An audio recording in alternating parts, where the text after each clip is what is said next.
What's going on, everyone? This is your host with the most, Philly Jim, coming at you guys right now with the live stream. I already got some people in the comment section. Got Reaper Talent in the building, bro. What's up, bro? I knew you was going to be here because you always in all the streams anyway, man. But I figure, going back to the old shit, like what we used to do on the channel, we're just going to go back to what we used to do. And, if you guys have been around, you guys know that I kind of have gone away from live streaming in general. I mean, obviously, I live stream my podcast, the Gauntlet podcast, on Saturdays.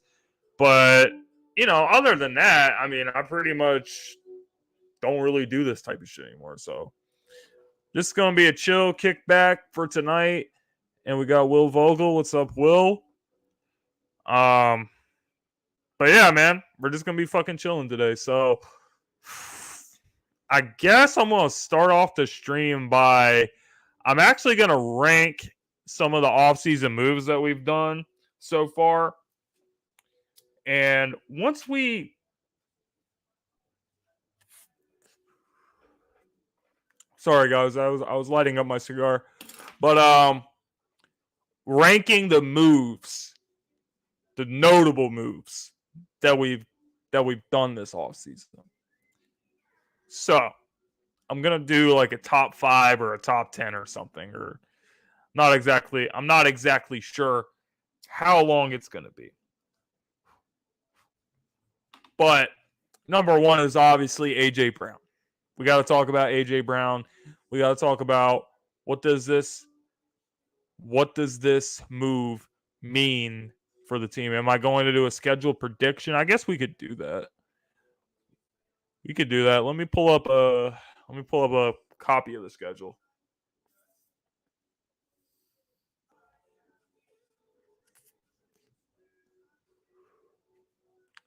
Okay. Eagles 22 schedule.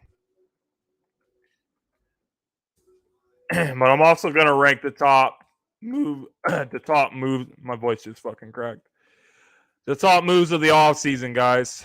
Okay, I think this is it. Yes, this is it. This one's it right here. All right, so let me just share this. AJ Brown, yeah, he's definitely the top move. Apparently, I can't fucking multitask, so just bear with me for a second, guys. Jonas says, I can't believe that next year will be the 20th anniversary of the... Yeah, it doesn't seem like it's been that long since, games are being played at the vet.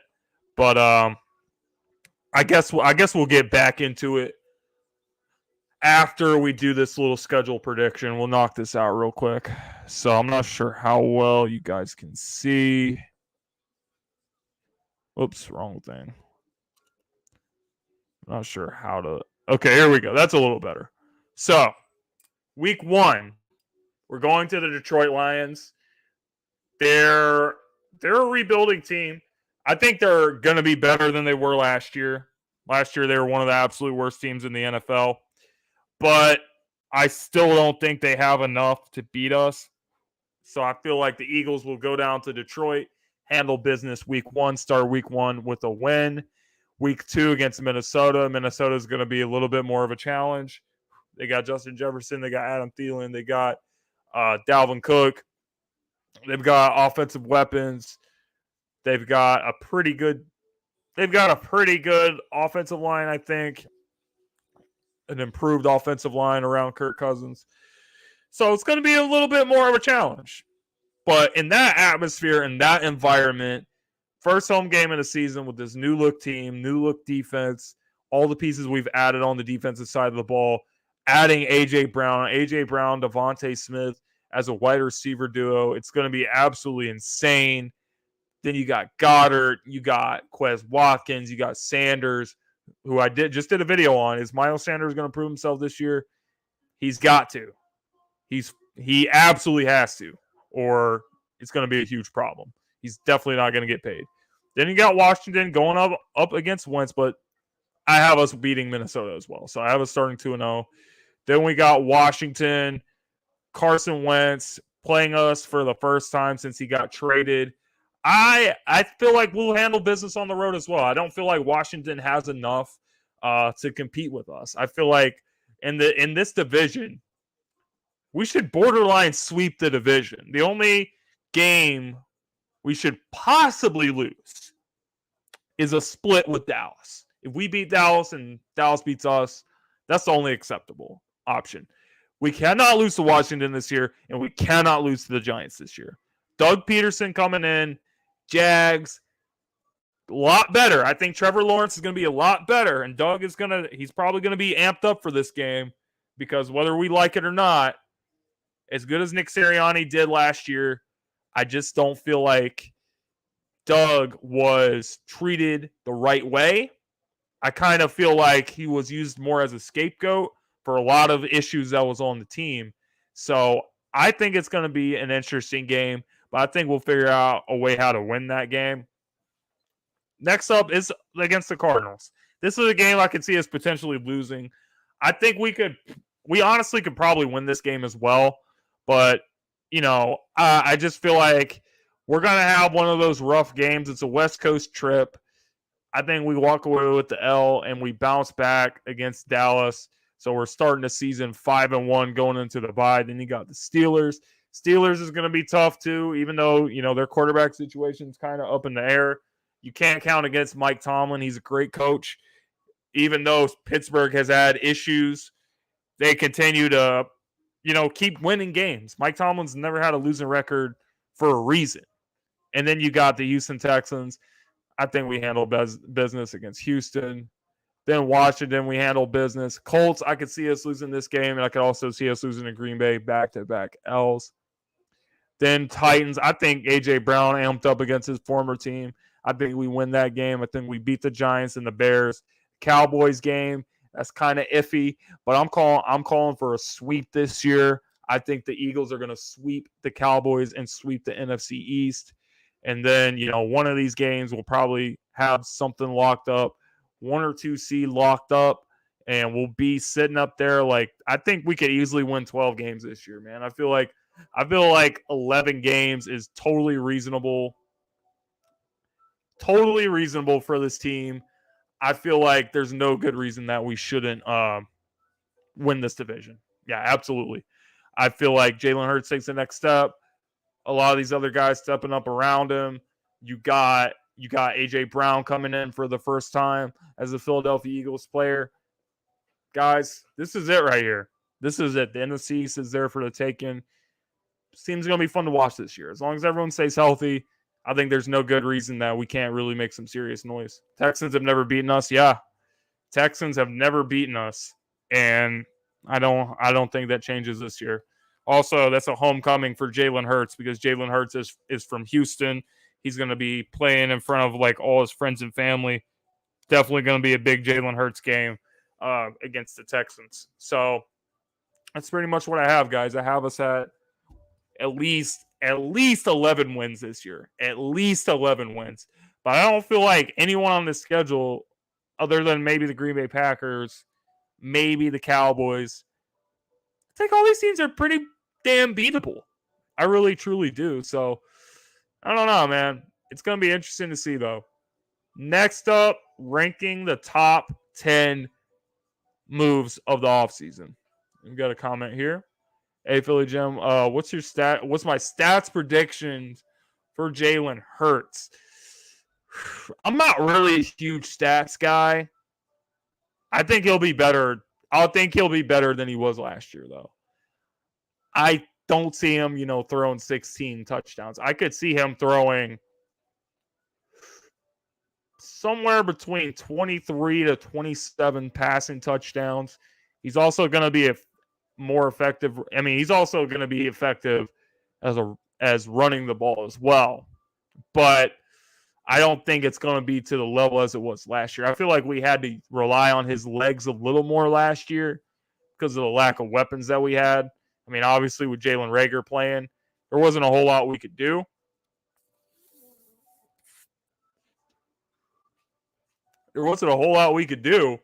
So with A.J. Brown, I think it kind of changed the dynamic with everything. I think that it's possible that A.J. could be used as an extension of the run game, where we would see that part of our offense be using Jalen Hurts.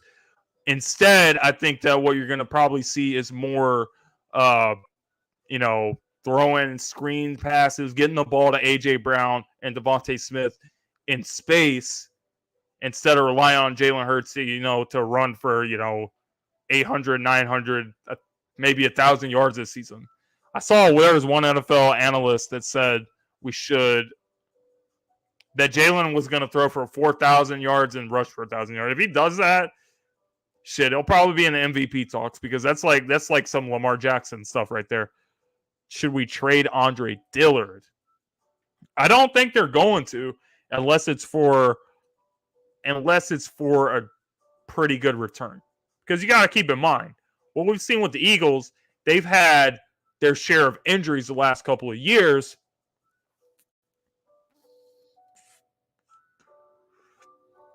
Not really last year, but if you look at the year before, 2020, every single year, guys, we were seeing more injuries on the offensive line than what we've seen. I mean, we had different starting offensive line every game of 2020.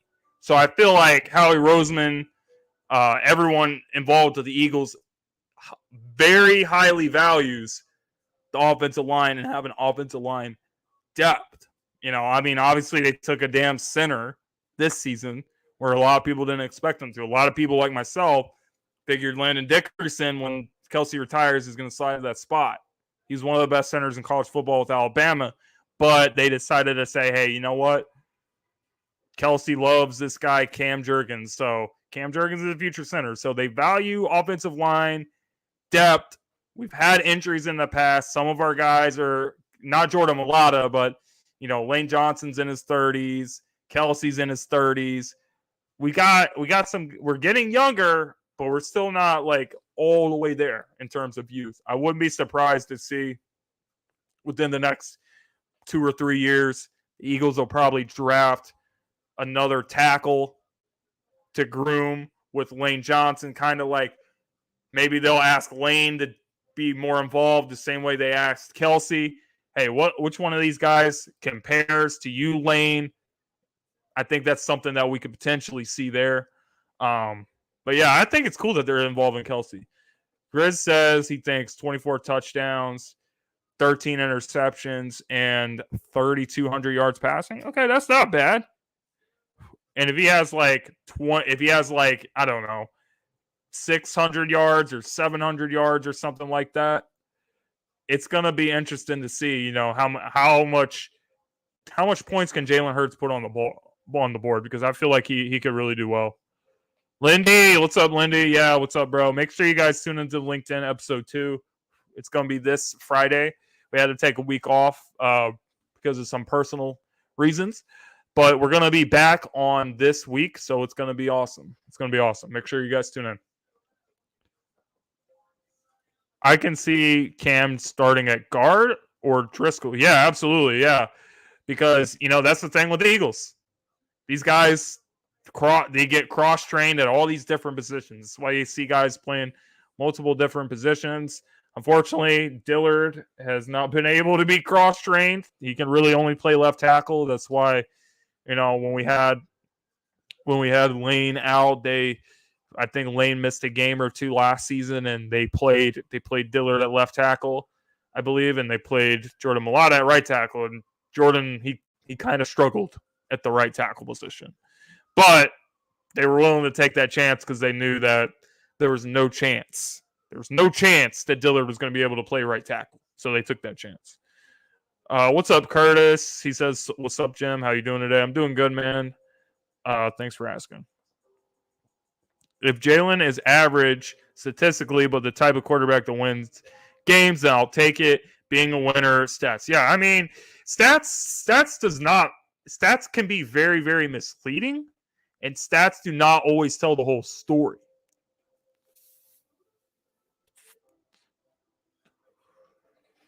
Stats do not always tell the whole story. And the reason why I say that is because there's too many people that watches the box score. And they'll say, oh, well, Like if I'm not watching a particular game, if I miss a game for some reason and I just call somebody up, let's say I called Grizz up and I was like, how did what's his name play? And then Grizz is like, oh, he had like 270 and 2 touchdowns or whatever. I'm like, okay. So how did he play? That doesn't tell the whole story. Because I mean, I don't know how many games that shout out to our boy Carson Wentz. Because I feel like I brought this up the other night when I was streaming with PR52. Okay, the Fox abuser. Real ones remember that joke. But you know, there's a Washington fan that was in the stream. He was leaving a bunch of comments. He was like, "Oh, how do you guys really feel about Carson Wentz?" Well, the thing about Carson Wentz is he has very good stats, but his stats are so misleading because how many games have we seen from him where he'll end up with good stats, but he was playing like shit, and then when the game was over, this guy's literally stat padding, and he has a better completion percentage, and he has like 270 and like 2 touchdowns and 1 interception. But the guy literally can't move the ball down the field for like the whole first half or something. And team scored 10 points or something. That kind of stuff happens all the time. So you can't rely on stats.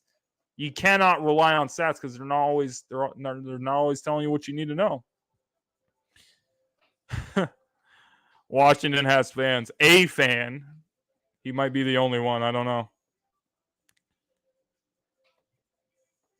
Should have kept Nate Herbig. Yeah, you know what? That's possible. That's possible. But in the NFL, you got to do what you got to do. You got to make room for different players on your team, especially this time of year when you're trying to figure out what your roster is going to be like going into training camp and preseason. So I don't know, man. I don't know what this team's going to do. I feel pretty good about the offensive line, though. I feel pretty good about the defensive line as well. I feel pretty good all around the board. The only thing that concerns me is our secondary. I like Anthony Harris, but I don't know. I think he's going to do good, but who's going to be beside him? Marcus Epps, Kevon Wallace. We need somebody to step up at that position. Do we have that person on the roster right now? I'm not sure. It's very possible. I mean, you never know. We'll see how training camp and everything plays out. I don't know. I'm iffy about it. I'll be honest. I'm a little concerned. And then with corner, I'm also concerned. Because you have a bunch of young, unknown guys. They brought in Joshua Jobe. I believe he's from Alabama. He's an undrafted free agent. They took another guy from Clemson that was undrafted. So I just don't know if you can really put your trust in like a bunch of young, unproven guys. And I'm not just saying that because like we haven't seen them play. If you guys remember the Cowboys game last season, that was a game for me that I didn't care if we won that game because we had already got our playoff spot and everything. But it was a chance to see these young guys play and see these young guys prove what they can do. And I was like, all right, let's deal with like some of these young guys, that don't get to play. Because, some guys showed flashes. Like we had, man, I can't remember the kid's name. What was the kid's name? The running back. I'm going to look that up real quick. Eagles. He was killing it in that game. But back to what I was saying, like these corners were looking, they just looked terrible. They just looked like a bunch of guys. Jason Huntley, that's what his name was. Jason Huntley. Yeah. I'm excited to see like if he can like make some noise in training camp. Him and Kenneth Gainwell is 2 dudes that has my eye on. But none of these dudes were doing anything.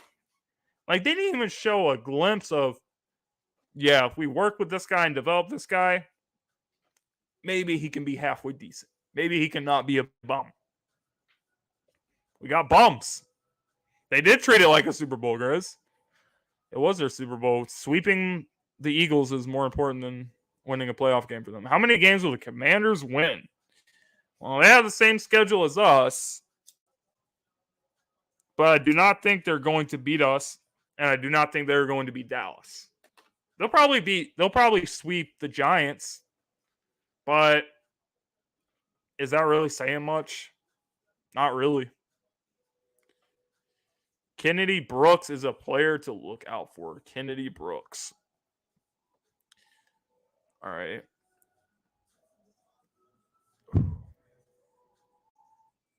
All right, I'm definitely going to look out for some of these guys that you're talking about. I need to do more research on some of these guys that are further down the depth chart before training camp. Cuz I want to do some videos on training camp competitions and stuff. Because there's a few competitions I'm really looking forward to. One of them is the tight end spot. I feel like tight end is one of the most intriguing positions because if you look at it, the last several years, it's always been about Goddard and Ertz. And Ertz got traded last year. So there's no more Goddard and Ertz. It's just Goddard now. So who's going to be that second guy behind Goddard? Is it going to be JJ? Really? Like, it's not going to be JJ. Let's not kid ourselves. I give him a fighter's chance simply because the one thing he's actually good at is blocking. But is he going to be able to block like linebackers and defensive ends and stuff? There's not a chance in hell. There's not a chance in hell. He can do it against corners and people that are his size or smaller than him. But that's not going to get us very far. That's not going to get us very far at all. I liked it when Jake from State Farm was the Giants quarterback.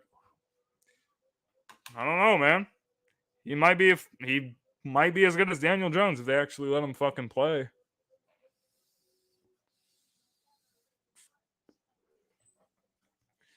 But just for the hell of it, let me look up the Commanders schedule. I almost said fucking Redskins again. Commanders schedule.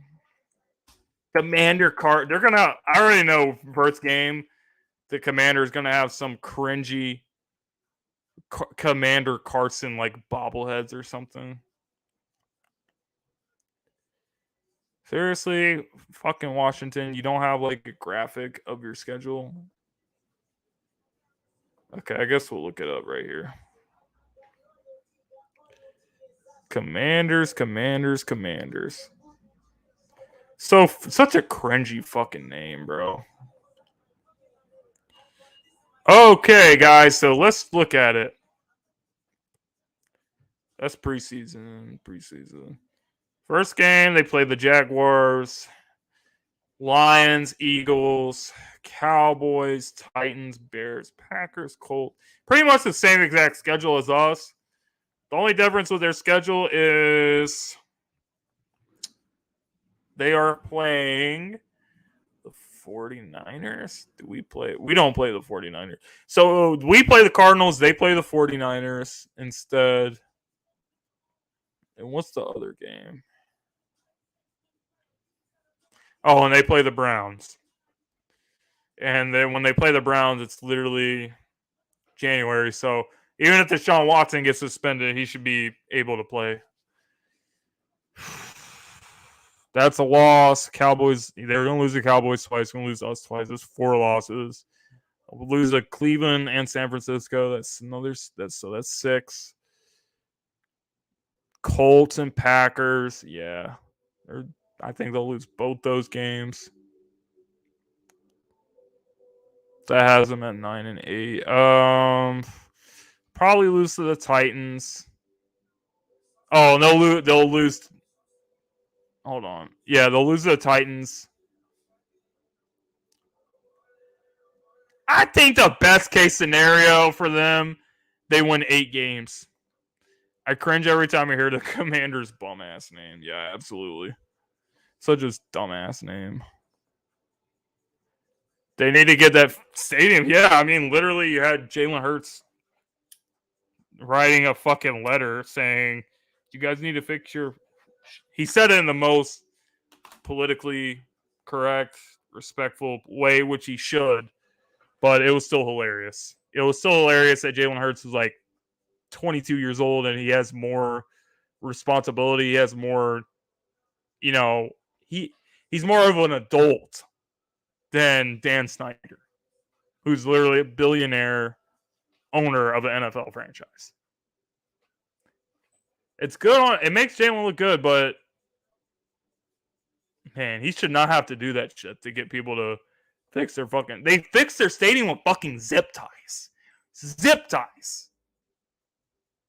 Like, how are you a $1 billion organization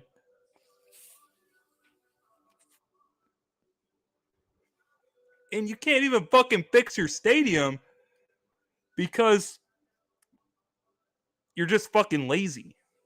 You're just fucking. I hate the fucking Snyders. Snyder is a piece of shit. Jalen is a better man than me. I would have went off on Snyder. Yeah, everyone should have fucking went off on him. Everyone should have went off on him. What's up, Jadis? So back to what I was saying at the beginning of the stream. I got kind of sidetracked. Top 10 moves that we've done this offseason. Number 1 is 100% AJ Brown. We were so fucking nervous about getting another receiver in the building. I mean, I really wasn't, because I thought we were going to draft a receiver. But bringing in A.J. Brown, definitely the number one move. Definitely the number one move. What's up, Joey Shakes? What's up, bro? And zip ties. Yeah, fucking zip ties, bro. I can't believe Washington. But it's not because of how good A.J. Brown is. Or, I mean, that's part of the reason. But the other reason is, like, you can't really discount how much of a relationship that he has with Jalen Hurts. Like, this is his best friend. This is his best buddy. Jalen was at his draft party all the way back in the day. All the way back in the day when AJ got drafted by the Titans. He's literally at his house. He's at his daughter's birthday party wearing Mickey Mouse ears and shit. And are they going to call him Jalen Mickey Hurts or Hurts Mickey? Like, I don't know, man. All these kids on Twitter and they're Mickey this and all this other shit. I don't know, man. I hope no one brings it up during the season and posts a picture of Jalen Hurts wearing some fucking Mickey Mouse ears. That would be my worst nightmare, honestly. But, you know, I feel like it's kind of a Jamar Chase effect. I feel like that's what the impact that he's going to have on our team. Because if you look at it, Jalen Hurts and AJ Brown have such a good relationship, just like Joe Burrow and Jamar Chase did. And everyone's criticizing the Bengals. They're like, "Oh my God, why the hell did you not take, Penei Sewell? Why did you not take an offensive lineman when you have the shittiest offensive line in the league?" And yeah, if they had a slightly better offensive line, they probably would have won the Super Bowl. Which is why the Bengals are going to be a team to watch this season, because I think that with how good their offensive line has improved, they're going to be fucking good. I'm glad we don't play the Bengals this season. I'm just going to say that. I'm glad we don't play the Bengals. But, yeah, I feel like their relationship and the chemistry between them is going to be so good that it could have that. I think it could have that level of an impact on the team. Also, Devontae, he also has a relationship with Jalen.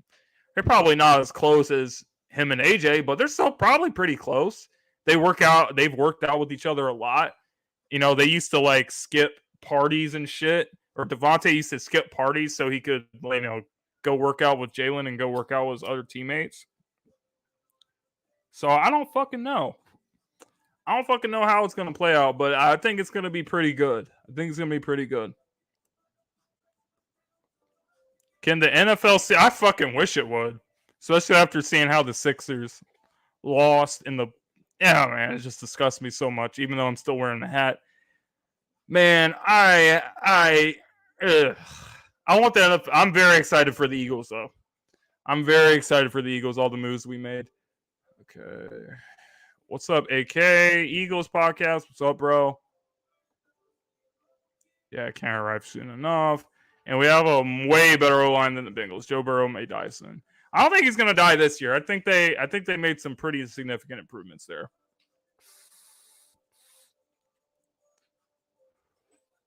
Moving on. Number 2. This is where it gets tricky. AJ Brown's the clear number 1.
Okay, sorry guys. My fucking internet just choked like the Sixers.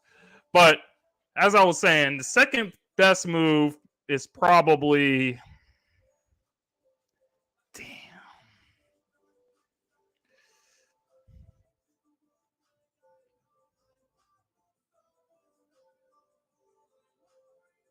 I'm gonna say Nakobe Dean. Because we had a major need at the position. First round talent fell to us in the 3rd round. It doesn't get much better than that. And Nakobe Dean he's a leader. He's not just a playmaker, he's also a leader. He knows how to be a quarterback of a defense.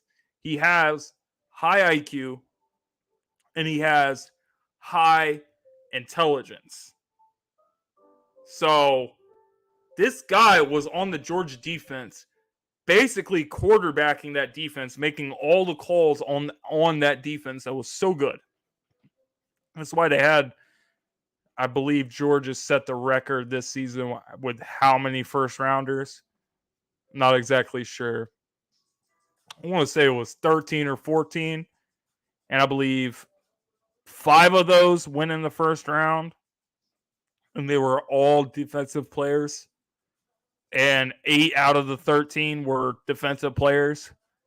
So they sent 8 guys from their defense to the NFL. So that's fucking crazy. That's crazy alone. And then the other thing, Nakobe Dean, he flies everywhere. He's active. He makes plays. He can cover. He can pass rush. He can do everything you need him to do. So I feel like, in a position where we desperately need to help at linebacker, and I mean desperately, more than anything, getting a first-round talent to fall to you in the 3rd round, dude, it doesn't get any better than that. It does not get any better than that. 3rd move, Hassan Reddick. Hands down, Hassan Reddick. He's got to be included in this conversation as well because he's an interchangeable piece. Will Jonathan Gannon use him this way or not? That's an interesting question. However, if he does, you got a dangerous weapon at your disposal. Because you can line him up. You can line him up at outside linebacker. And he'll still wreak havoc. He'll be very active. He'll make plays. He will wrap up. He's got great technique.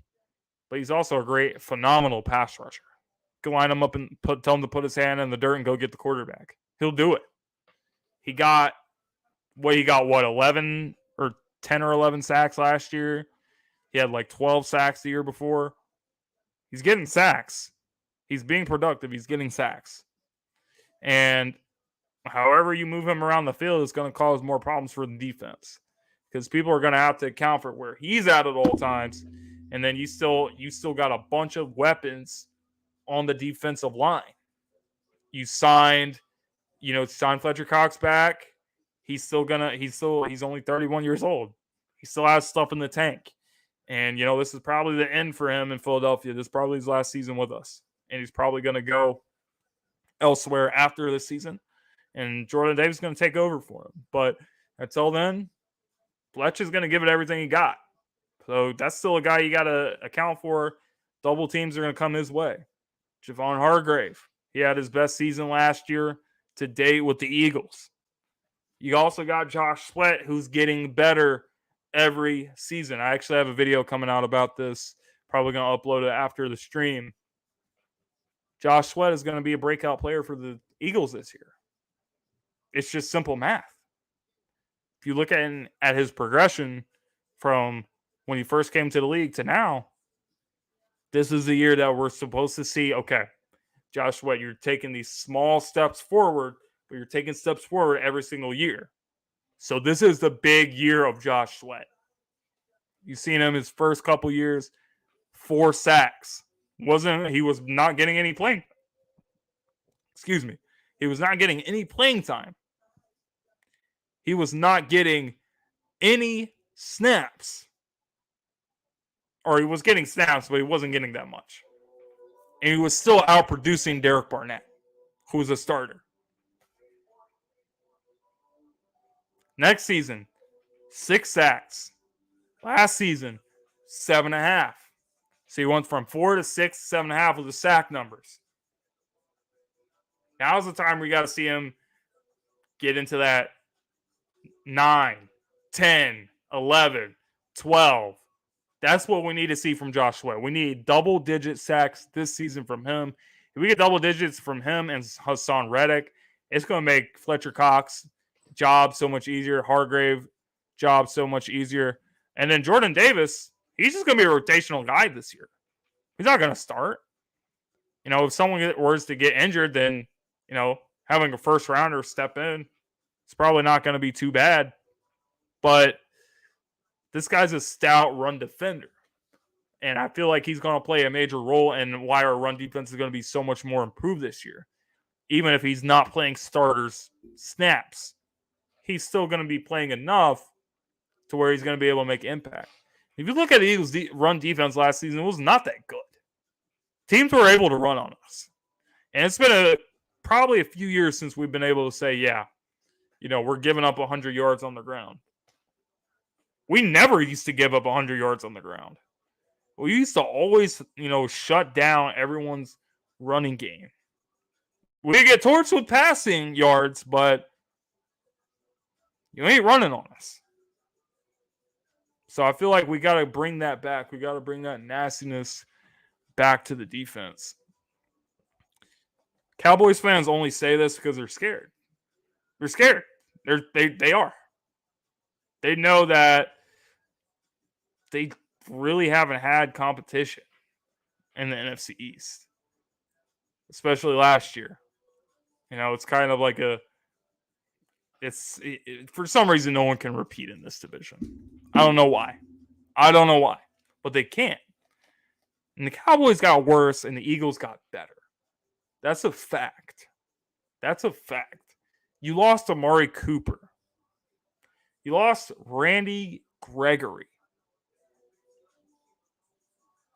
You lost key players and key starters that contribute a lot to your team. And the Eagles brought in players like A.J. Brown that's a very productive receiver. And he's only 24, 25 years old. And he's only going to continue to get better. We improved our defense. And we improved our offense. So when you look at Dallas, maybe they didn't get worse, but did they get better? Absolutely not. Absolutely not. So that's why the NFC East is right there for the taking.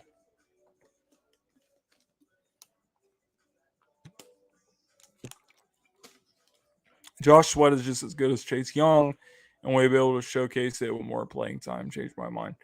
I absolutely agree. And if with the contract they were paying him, there's no reason to not say, hey, you're the type of guy that needs to go out and get 10 sacks. That's how much money we paid you to do. Go out and do it. Simple as that.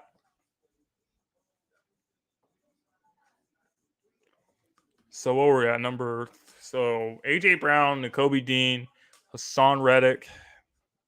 I guess Jordan Davis will be fourth.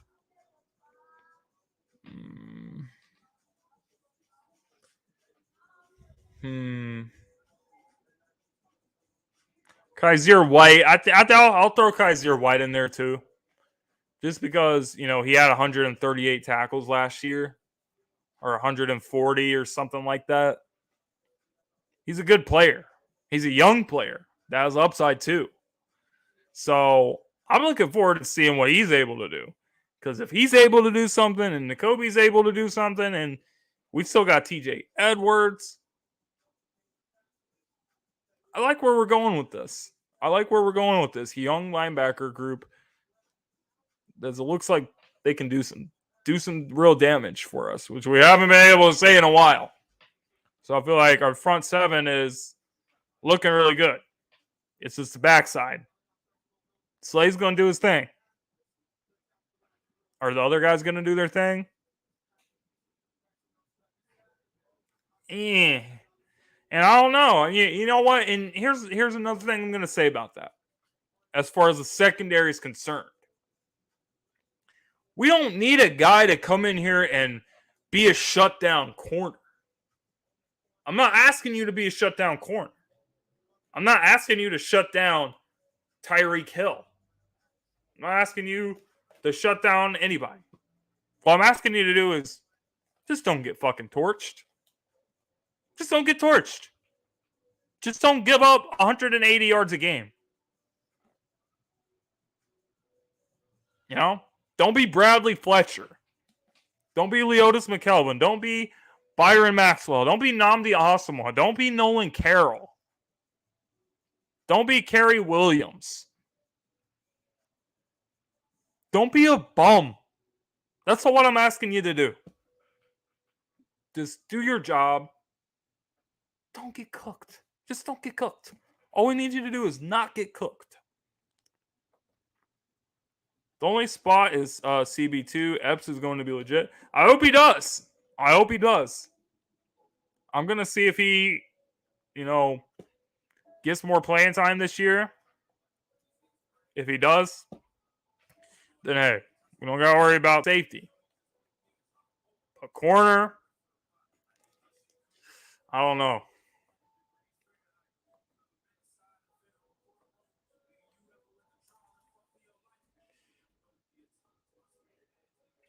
Let's see if we can. I want to get the full list of all the cornerbacks on our team.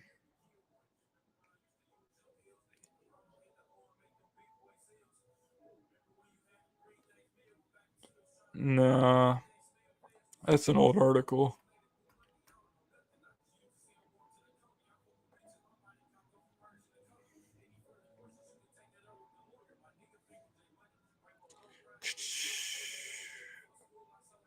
What the fuck?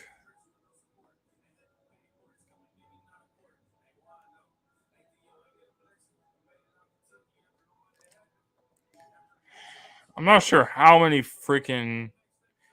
I know we signed at least quite a few.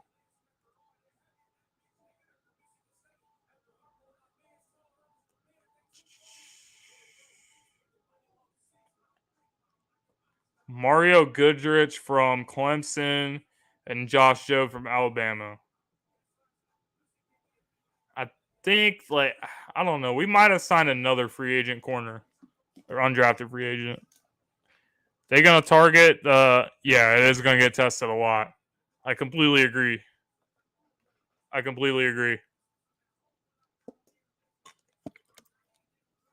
But it's going to happen. Even if Slay travels with the best receiver, teams are still going to take their chance, especially if you're a team that has more than one good wide receiver. So for a team like us, And we got to rely on our pass rush to get home. If they get home, we're going to be all right. We're going to be all right. Saw it the year we won the Super Bowl as well. Secondary wasn't great. Jenkins was the only great player that we had in our secondary. Ronnie McLeod was pretty good. Patrick Robinson was decent. But we had Jalen Mills and Ronald Darby.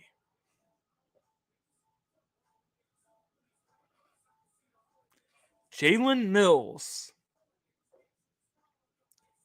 and Ronald Darby.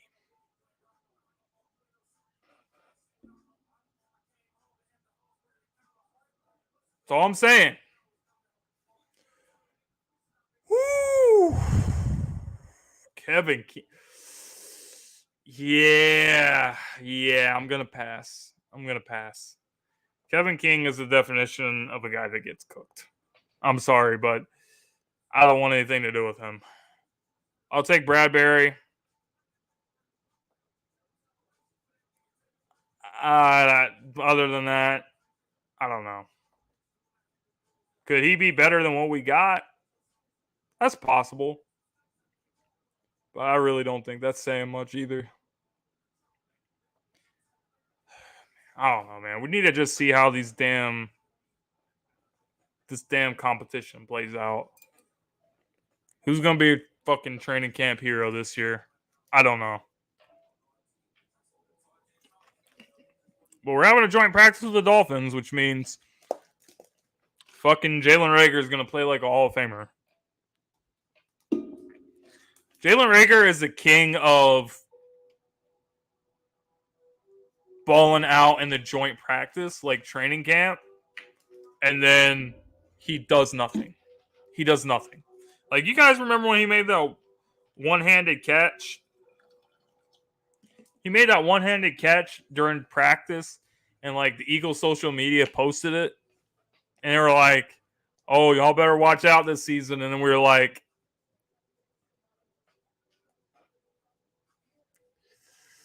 "Yikes!" Yeah, that was devastating. That was brutal. Jalen, wide receiver 1.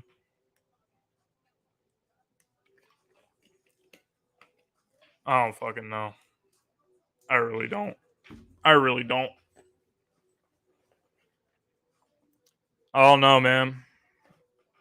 Eagles schedule. I'll pull the Eagles schedule again. I'm going to tell y'all which game I think is the most exciting game for us.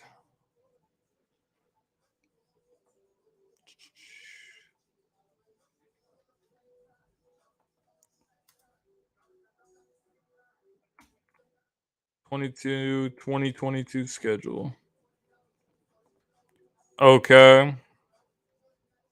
I want to say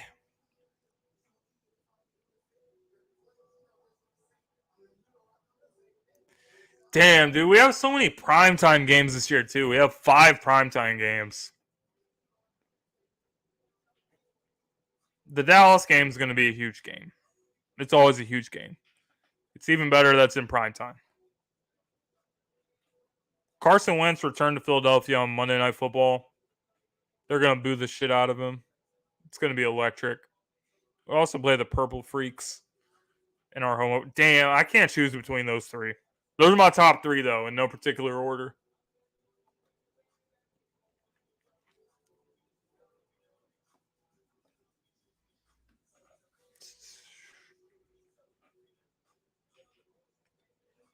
We covered everything.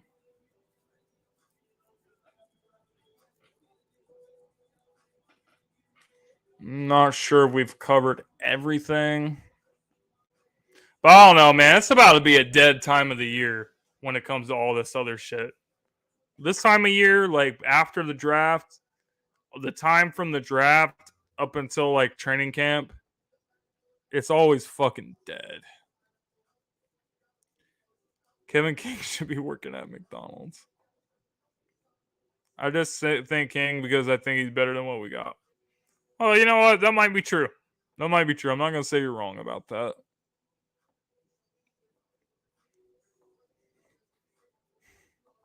Kevin King teammates with Sidney Jones in Washington, I believe. University of Washington. Let's see. Let's see if there's any other free agent cornerbacks. Let's see what we got.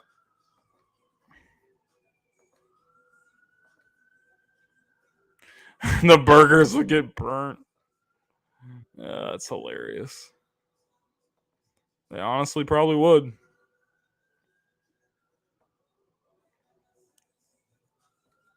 Okay, we got to update this to available.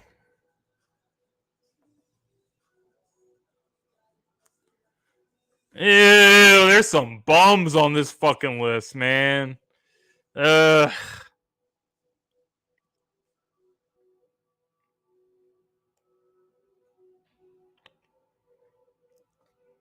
Okay. James Bradbury, Trey Waynes, Joe Hayden. Damn, Joe Hayden's fucking old. Kyle Fuller, Chris Harris, Sonoris Jenkins, Kevin King, Xavier Rhodes, Jimmy Smith.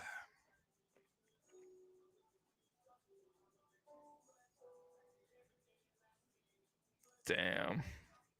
Josh fucking Norman. Ugh. He is so trash. He's been trash ever since he left the Panthers. He was really good with the Panthers for some reason. He just fell off completely.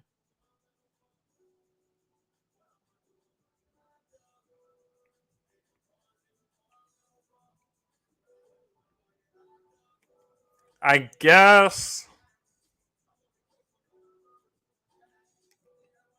if Chris Harris was really cheap, I would kick the tires. James Bradbury, depending on how much money he wants.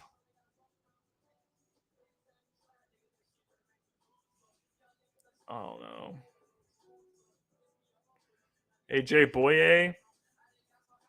He played with Ramsey. He was the second corner when Ramsey was there in Jacksonville.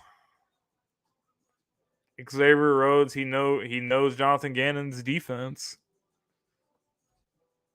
I don't know. I think they're gonna jump at a chance to pick somebody up, depending on how cheap they can get him. They're not gonna spend a bunch of money. Yeah, everyone thought he was elite, but he robbed the league. Yeah, I just remember him getting fucking. Hold on. Actually, let's have a little fun on this stream. I'm gonna show you guys one of my favorite memes of Josh Jordan.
My bad, y'all. Some weird shit just happened when I click share screen.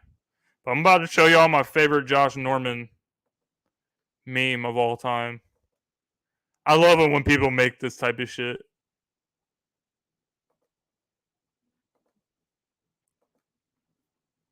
course, we got a stupid fucking ad. All right, here we go against the Buffalo Bills. He almost got him to jump. Yes, he did. He gives it to Henry. Boom!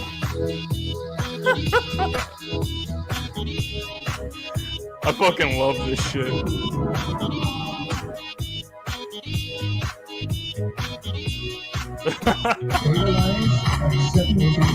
Look, up in the sky. It's a bird. Oh my god. It's Josh Norman. Wait a minute. I gotta see that one again. Look, up in the sky. It's a bird. It's a plane. It's Josh Norman. Oh. Look, up in the sky. It's Josh Norman. That's the funniest fucking shit I've ever seen. That stiff arm was brutally. That made him a meme. Yeah, it made him a meme. There's another one, though. Let me see, like... I remember the Earl Thomas one, too. Shout out to Earl Thomas for... I don't know what the fuck happened to him. He was once one of the best safeties in the league. Super Bowl champion.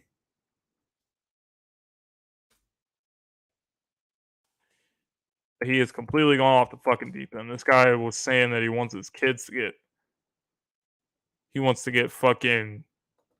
poison his own kids and shit like that. Like, dude, you can't be fucking saying that type of shit. Hold on a second.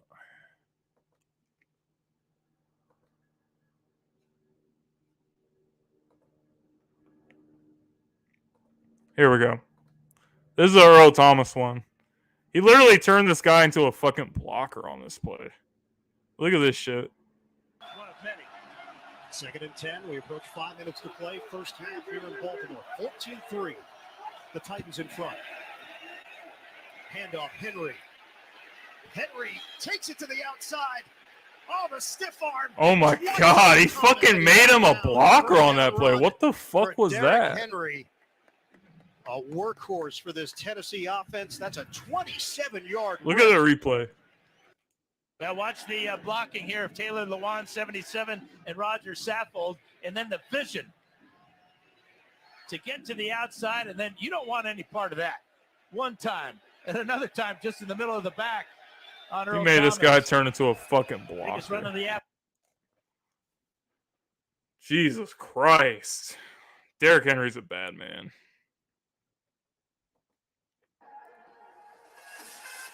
Derrick Henry's ego. Or Earl Thomas' ego. He wasn't the best teammate when he was with the Ravens. No, absolutely not. I mean, he started a fight with somebody. I can't remember who it was. But, yeah, Earl Thomas, the guy's a fucking dick.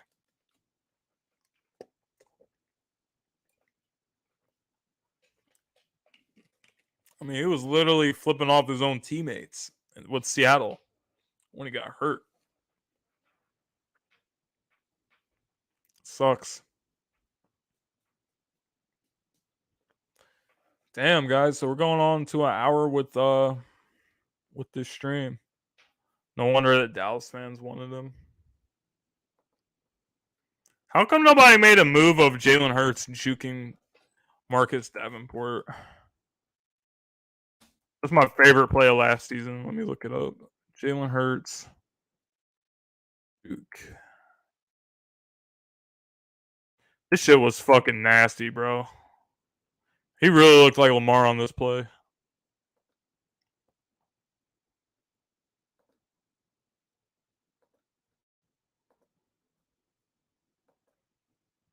Sweet pillows of softness. Oh, look, it's Charmin, the official excuse me. toilet paper of Carson Wentz. Charmin Ultra Soft is now even softer, so you Hashtag want more, Charmin but Ultra it's so Soft. absorbent you can use less. Enjoy Hashtag Carson Ultra Soft. Hurts keeps. Oh, hold up.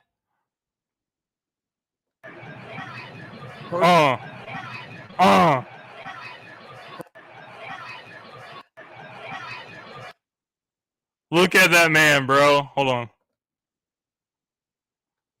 What the fuck? Jalen. Hurts keep. That man has a family. What the hell, bro? Hurts keep. Oh. Oh.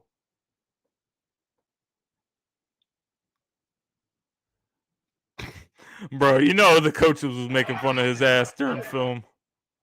He was getting roasted.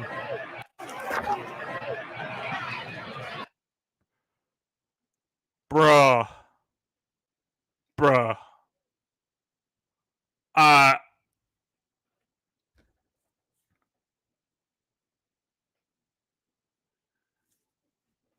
That's like one of the most devastating feelings for a player, bro. Hurts keeps. Hurts cuts. Hurts has the first down. And Jalen Hurts might have just put it away for the Eagles. Touchdown. His third of the day. I can't believe this fucking shit. Yeah, bro, I think they're very similar. I think they're, in fact, I think they're very similar. The surf technique. But when my athlete's better than your Look at athlete, this fucking shit, bro. Guess what?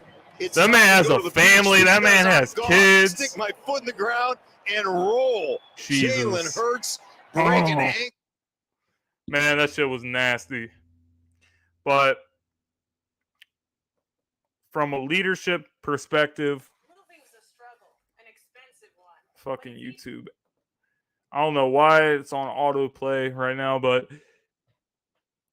from a leadership standpoint, from their play standpoint, both very similar.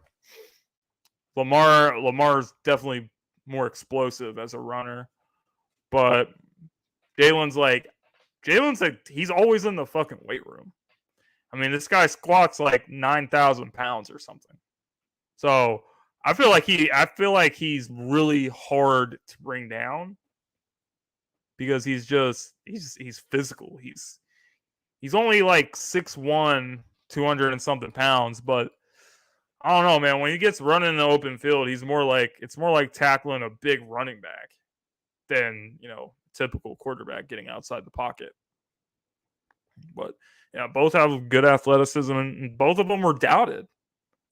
Jalen's being very much doubted like Lamar was early in his career when Lamar was, is really going into his second season. Oh,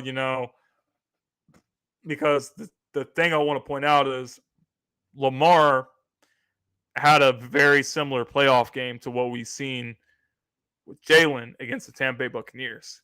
When the Ravens played the Chargers, it was Lamar's rookie season. He did not look too good. I think he had a QBR of like 9 or something in that game. So all these things were coming around him. Oh, he's this, he's that. He can't throw. He's a running back, blah, blah, blah. And that's why Lamar started talking shit to him. He was like, hey, not bad for a running back or whatever. And the phrase stuck. And he won a league MVP. Am I saying Jalen's going to win a league MVP? No. Could he? You never know. Or if he goes out and he really does take the next step as a passer. And he's still a threat with his athletic ability outside the pocket to make shit happen. So, I think this dude can really do some good things for us. And I think he's a leader.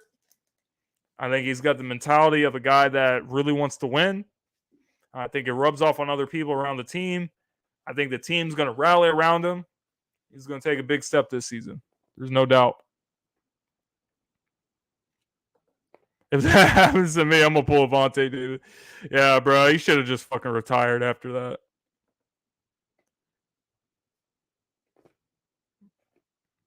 When you look at Hurts, he really doesn't look that fast. But he's definitely it's weird to explain his style of running. Like he's not really like fast, but he takes really, really good strides. I think that's the best way to put it. He's not really like a sprinter. He's like a strider.